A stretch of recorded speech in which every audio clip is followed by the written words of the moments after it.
Bonjour à toutes et à tous.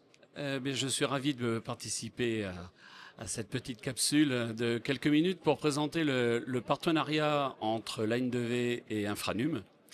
Donc l'AN2V, c'est un lieu de réflexion sur les technologies de sûreté globale.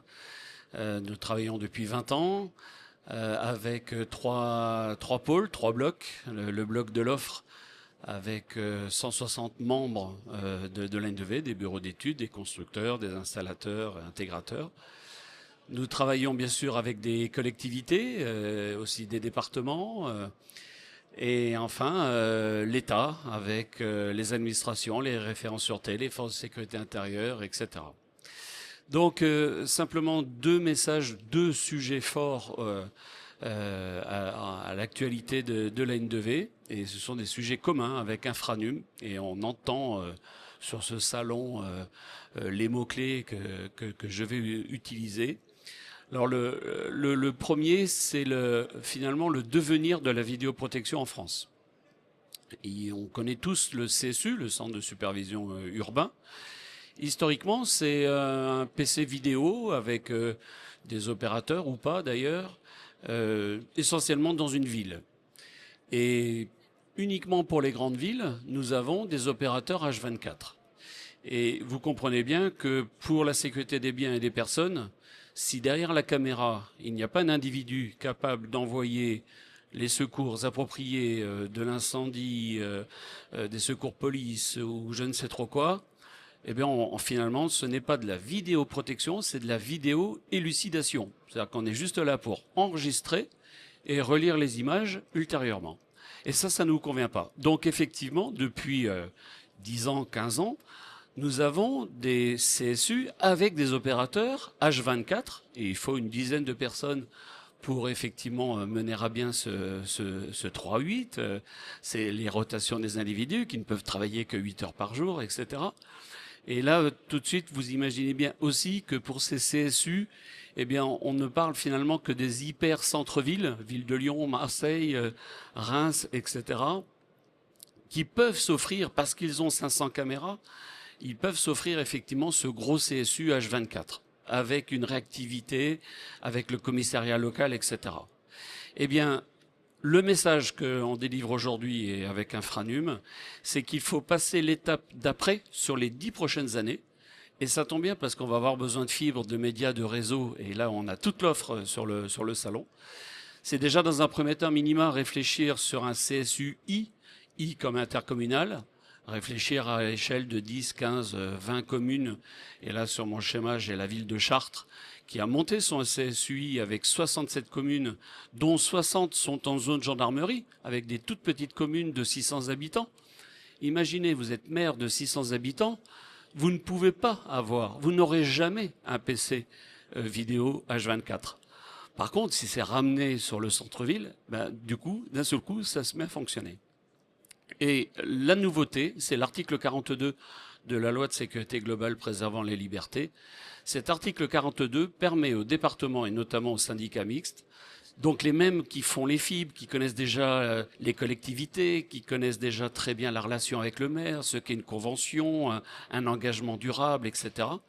Eh bien, dans ce cadre-là, grâce à cet article 42, on peut monter un CSD, D comme départemental ou M comme mutualisé, peu importe le terme. Et là, du coup, on peut réfléchir à l'échelle du département. Un département, c'est souvent 300, 400, 500 communes. La plupart sont en zone rurale.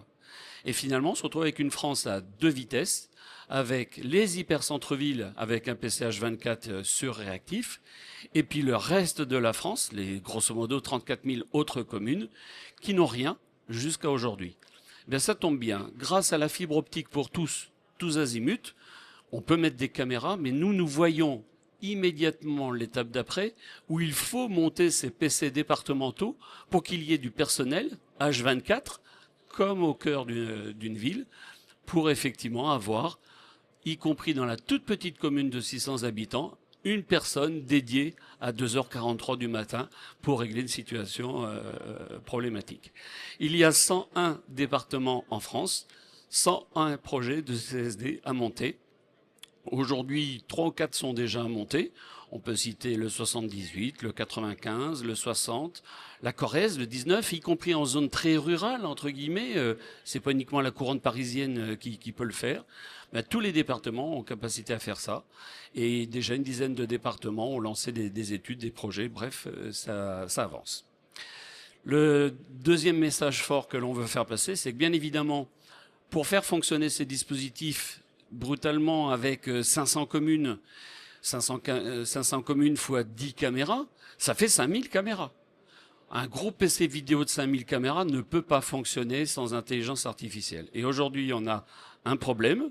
Alors, autant l'article 42 a 10 ans d'avance, l'intelligence artificielle en matière de sécurité et en vidéoprotection a 10 ans de retard, puisque j'ose le dire aujourd'hui, l'IA, la détection de l'algorithmique, vous vous souvenez, il y a eu cette expérimentation des JO qui s'est arrêtée comme si de rien n'était, puis rien derrière.